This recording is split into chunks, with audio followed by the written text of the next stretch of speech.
with each other. I mean, we'll see how it plays up, but as we get started on game one here, grand finals, let's see what happens as we get to game one.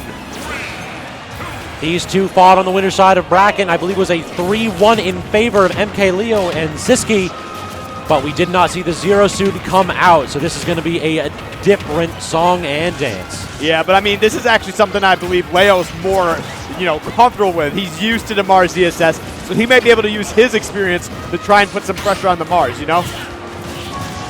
Already Leo applying solid damage there with that Mithra. And Mithra Zero Suit is going to be an interesting combo too, because Zero Suit, we've seen this character be able to push off stage so hard. So the question becomes, if Mithra is ever unattended, she might very well get... Exactly. It's just kind of being on top of that edge guard in general. But yeah, it could very well be a problem. But as you can see right here, man, Leo's doing a very fantastic job using these aerials from Mithra to kind of keep it going. But there goes Sisqui, man, dropping the first stock. But Pyra's coming out to play now, and these big medial hitboxes are going to easily claim either of those two stocks on the red team right there. Up B not quite going to connect. The up tilt, and that's the problem, is that even when they're swinging out of disadvantage with things like up air, that can threaten to kill like 120. Ooh, what a reaction from Leo to actually close out that stock. Beautifully played there. And now, all right, Mars does find a way back, but was in a very scary spot for a hot minute. 95% too, they could be dying very, very soon. And great delay there by Sisqui, just absolutely not going to allow himself to get intercepted off stage by Mars, but instead allows Light plenty of time to claim Leo's first stop. Oh, wow, look at this pressure, man. They are beating up Leo. He actually was trying to go for the boost kick, I think, but actually got caught up in Fox's forward air. That would have been a sick combo if they were able to pull it off. All the way ladder to the top of the up B. Man. Oh, that would have been lovely, yeah. Up smash will take Zero Suit stock right there. Good reaction by Sisqui to immediately start swinging the second that he's going to beat on the stage. And getting the first stock, too. I mean, that's definitely a huge aspect there. Okay, you had Mithra out, which is fine. You definitely got an extension on the damage. And there goes Mithra again, man. Dropping another stock. There goes Sisqui. We got 4 stocks to 2. This actually can be very quick here if they can find a way to even this up. And there he goes. Now it's just a matter of trying to bully Zero Suit Samus as best as possible. That backyard connected, I think the Mars was actually dead right there, so they Quite very possibly. nearly spoke it into existence against Skip. That's the thing, man. You just can't count out Leo and Sisqui. They work so well together, considering the fact that however long they've been playing doubles, man, they are just so good. They are in sync for sure, but they are in a little bit of trouble as we get to the end of this game one. Does intercept the standard get up again. The ladder, all right, but great decision just to burst out with the back air there. Just intercept Light, trying to go ahead and make that life a little bit difficult. Up smash, no. Up tilt into the up air. No, can't get the flip kick. So close to that activation. That could have been pretty sick, though. There it is, yep. Hey, you know what? Sometimes I'm wrong, and I cursed the first game. You asked me, I tried to be honest, and I ruined it already. See, that's why I always ask my co-caster, because if they're wrong, I can just be like, all right, yeah, look at that. Well, what might happen now is that they're going to win the next 3 games, but they're not going to get to the other set too, so that way we would both kind of curse something, I know? see. Yeah, we'll see what happens. So far, I really do feel as though the game plan for defeating these two, Light and Mars, is certainly there.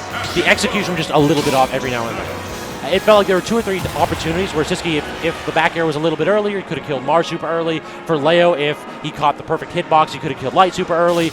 Like, this is, again, one of those things where the results of that match could have gone the other way had a couple coin flips came up tails instead of heads. Absolutely. Well, we'll see what happens as we get into game 2. Right now, not looking too bad for either of the players, honestly. Like, the game 1 was, maybe Leo and Sisqui, they were just kind of, killing out a little bit. Definitely got a nice awakening because, like you said, this ZSS has definitely kind of reawoken this gameplay between Mars and Light. They definitely got a nice little flow going. That was unfortunate, though. Getting down air up smashed was Mars after just a reflected projectile from Sisqui came in. All right, yep, there we go. Screw attack. Not going to be able to take that stock. And you know what? You take that dash attack. You didn't take Sisqi's stock either. That's a nice little opening for you guys.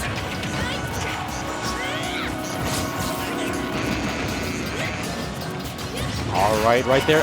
Mars is really trying to set up with these paralyzers just to claim a little bit of space and just dare people to one at him. But so far, Sisqui isn't biting, and why would he?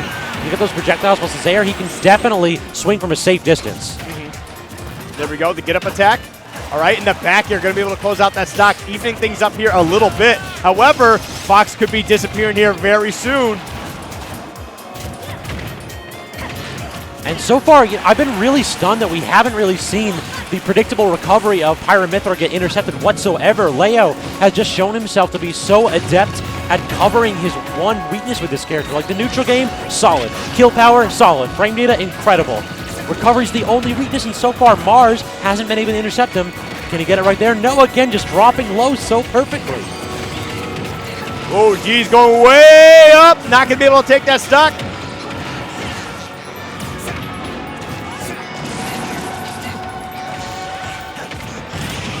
Double down here, but cannot quite convert. Right there was MkLeo, so instead both blue teams on the platform, and Mars not going to allow Leo to get back down to center stage. Yep, doing a pretty solid job here. Again, keeping that pressure up, and that's actually what both these teams are really good at. I can't really say. It's like different kinds of pressure. One's a lot more in your face. The other one's like a little more passive, but you're scared to make a move. You know what I'm saying? Yep, it's reaction versus action. I don't know why that was so funny to me. Wow, okay, all right. Mars was definitely looking for a little bit of a follow-up. I think jumped up a little too early. Just wasn't able to get the hit they wanted. But Leo, great recognition there, getting a little bit of extra damage, but now he's in trouble. What is going on? Yeah, it just... But here comes Pyra. Now, this is where things get really scary for the red team. We know what Pyra does. She hits like a truck. She can put you in a bad spot. Looking for the up smash, not going to get it. Sisqui coming just in time to go ahead and save Leo from a little bit of an awkward spot. Okay, just let the forward smash rip, please. Yeah, I mean, that's definitely a strong forward smash. But now it's a 2v1 situation. Leo said, get on the other side. And there it is. Going to close that one out. You know what? That's worth it. That's worth it. He got that box caught in the trap. The rapid jab holding light in place. Perfect positioning for Sisqui, to lean back and let him know with that left hook. Oh, man. Definitely a tough spot, but as we move forward right now, you're going to see how exactly this shakes up. I mean, right now it's one to one, right? Leo and Sisqui doing a fantastic job answering back here and trying to see what can happen in this game 3. Light and Mars kind of doing their shtick right now. Seeing what the choice is for the stage. Looks like we're going right back to PS2, you know. Yep, just the bog standard stage. I don't think this really favors either of the teams. The lower ceiling will give Pyra a little bit of more kill power, plus the platform does allow this Samus to go ahead and up B with a little bit more impunity. Yeah, and also just the fact that like the kill throw from Samus on the up throw. Agreed. Yeah, definitely comes out a little more stronger.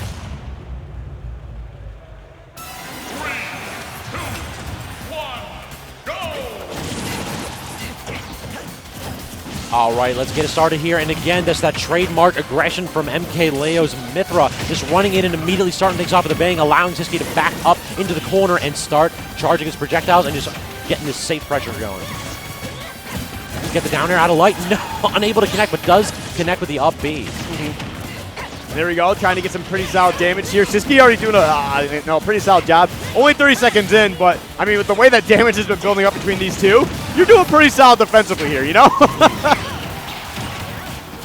And then immediately just landing and breaking up that combo with the 1-2 punch on the jab. So beautiful. Sisqi's like presence of mind knowing when to save Leo. Wow. When to back off and let Leo out is so good. And you got caught up by your own teammates up air, and that's what's going to cost you your first stock. You definitely don't like to see it there. And a high recovery, just barely going to miss. Unfortunate for Leo. Yeah, that's the one weakness of the character. I mean, every now and then there's just going to be spots where he cannot make it back from. But Light, unable to make it back, an odd angle with the Firefox. All right, yeah, gets the up air and the up tilt, man. Sisqi's up tilts with Dark Samus are actually really well placed half the time. Like, I feel like that's a move we don't see often, but every time they've thrown them out, they're catching like one of the characters flying across the screen, or they're getting like both of them at the same time. Yeah, using it as an anti-air, like a comboing off his teammates' hits. It's great. It's actually insane. One of those moves that's not good till you start playing doubles. Wow, up B, so much shield pressure. Yeah, right? Just gone. That was insane. All right, yep, goes out with the forward air, throwing out that charge blast as well. everybody flying off the right side. Everybody's just like, all right, I'm going to punish you for trying to hit my teammate, then I'm going to punish you for trying to punish you for trying to punish my teammate. Oh, man, Leo putting down that pressure. Yep, gets that stock out of the way. Trying to put this pressure down on the Mars. Mars at 141. Could be dying relatively soon here. I like the down B, trying to create that pressure. Gets some weak back air, just trying to get Light off of him. Oh, I thought Light ran into him, like got hit into that that gentleman's jab. And that we saw Light die, but no, that was still just ZSS. There's so much stuff happening on the screen right now, man. Certainly, things are going a little bit too quickly right here. The question really becomes who can grab the advantage. So far, blue team's solid lead, almost looking insurmountable. If they can get rid of Light, they'll have a 2v1. Instead, great parry down smash from Light Fox. And then he managed to go off stage with a sweet spot of the Nair and claim MkLeo stock. But he's at 90% here. This is going to be super tough to deal with. Now, Pyra a bit slower on some of these hitboxes, right? Oh, no. You hate to see it like that. Dash. Oh, man. This is actually going to be really terrifying to deal with. You got a 2v1, 3 stocks to 1 scenario. And MkLeo already throwing himself off stage with reckless abandon. You can't get that grab. Leo was ready for it, reacted immediately with that forward smash. 2-1 lead and tournament point. For MkLeo and Sisqui. Yeah, it definitely was a bit of a wake-up call, dropping that game 1 to Light and Mars, right? And they have just been outperforming them ever since. Now going into a game 4 situation. And I mean, hey, game 4 Leo definitely exists in doubles as well. That does not stop just because he's got a partner with him. In fact, if anything, that makes him more dangerous. Yeah. You get some of that game 4 Leo energy. You gotta just sell pass that off, yeah. You gotta sell that, Bottle that? Yeah, you gotta bottle that, sell it, just make it water, like MJ's secret stuff from Space Jam. It's just water. But if you believe, it was all water. It was all you all along. It was all you. It was all you, Bugs Bunny. But as we get into the next match here, potentially final match of the bracket, we're gonna see if Light and Mars can find a way to fight back here, but it is certainly looking tough. I'm digging what Mars just did right there. He basically retreated really hard against MkLeo. Just pivot grab, toss him away, and then immediately try to set up the 2v1. It feels like both of them really do want to put a ton of more pressure on Sisqui. Cannot let this man stock tank all night. That is absolutely facts, because what? He was sitting at like 12% for like the first minute in the last game, I believe. Exactly, in that first stock. It was definitely a rough spot to be. Just down Bs all the way to the bottom, and then charge shots Light, point blank. Yeah, you can't leave. Doesn't matter. You're going to go ahead and chase you. Try to go ahead and up B it. Right there was Mars, but ineffective against both of those. Instead, getting forward smash off stage. Sisqui, what's the edge trap? Can't get the back air both times in a row, swings and misses. Actually, the first one was a nair because he actually kicked forward. True, but I mean, still, I think he was trying to cover the potential roll-in effect, and then throughout the back air once he realized, what was going on there. So definitely did some smart coverage from Sisqui, just didn't get the hit that they wanted to. There we go. Leo coming in with some of that Pyra support, man. That's hitting like a up truck. there. Oh my goodness. And that's 2 stocks down at the same time. Simpatico teammates right there. Both of them moving with absolute precision, trying to punch their ticket here and finish this set off. What a way to get started. All right, there we go. Sisqui with a tactical crouch real quick just to see what Mars is going to do, but we also see MkLeo lose their first stock. The pressure of Light being a little too much there. Sisqui holding on strong though, 136. And trying to go ahead and get Light to air dodge, but reeling a little bit too far back with that forward smash. Yep. Okay, no punish on the screw attack. And I mean, thank goodness for Sisqui, because that could have been a stock for him easy. Yeah, it definitely feels like both Sisqi's up B as well as like Zero Suit Samus's up B on these platforms. It just, with the chaos of doubles, it's so hard to punish those sometimes. On paper, it feels like it shouldn't be, but in reality, good God, you get too much sensory overload from dubs sometimes. Yep. Oh no! That's the worst situation. You tried to get the flip kick, right? You end up killing your teammate, and then you put yourself in a position for a team combo from Sisqui to MkLeo, man. That is such an unfortunate position. 4 stocks to 2. This might be over, Scabs. This is looking dire for sure, Skiff. But right now, I mean, this is time to turn it up. I've seen both these two players make such amazing plays before. I mean, we'll have to see what these guys are made of as we get into the potential final moments of this match here. All right. Oh. Dunk by Leo, and he's going to get it too. He is. MkLeo puts a stamp on that one. End the set with an exclamation point. Wow, man. You definitely got to hand it to him. MkLeo and Sisqui putting a performance out here. And you know what? I was right. There was a 3-1. I was just incorrect on the order here. But, man, what an amazing bracket we had today. MkLeo and Sisqui just outperforming everybody here. The synergy was unreal. I didn't think I'd ever really see, you know, a Samus and a Pythra, right? But, I mean, here we are, man. Dreams can happen at SmashCon. Your favorite character could win a bracket, too. I mean, you think it's an odd combo, but the way that it worked was basically revolving around the pivots in the character. Yes. When Mythra could 2v1, and then Sisqui could go ahead and just sit at ledge and poke and prod. Yep. Then, when it came time to kill, Sisqui became more aggressive. He started looking for those projectile combos. He started walling people out, and that gave MkLeo the freedom to be as aggressive as he wanted as Pyre without having to deal with those 2v1 situations which the character lacks the speed to address. So it was great knowledge. And also even greater recognition of the weaknesses of his opponent's teams. Like both times we talked about how like MkLeo has the recovery that could be exploited. Instead, it was Light that had his recovery exploited. It even was Mars a couple times that got caught out without flip kick. It just seemed like the weaknesses of those characters were covered perfectly by intelligent gameplay by Sisqui and Leo. Yeah, I mean, hey, that's just what it comes down to. Game 4 Leo exists, and you get Leo's secret stuff as well if you're his partner. But that is going to be it for us tonight. That is going to be the end of doubles. Again, congratulations to MkLeo and Sisqui for being your SmashCon 2022 champions. Make sure you tune in tomorrow as well as we continue this singles action. We got so many games getting going here. So any final words, Scabs? Yep, thank you all for stopping by. It has been an absolute pleasure. Definitely hit us up with that follow or subscription if you have enjoyed the action. And yeah, hit us up with a follow on social media as well. And that's going to be it for us. Have a great night, everybody. Take care. Take it easy.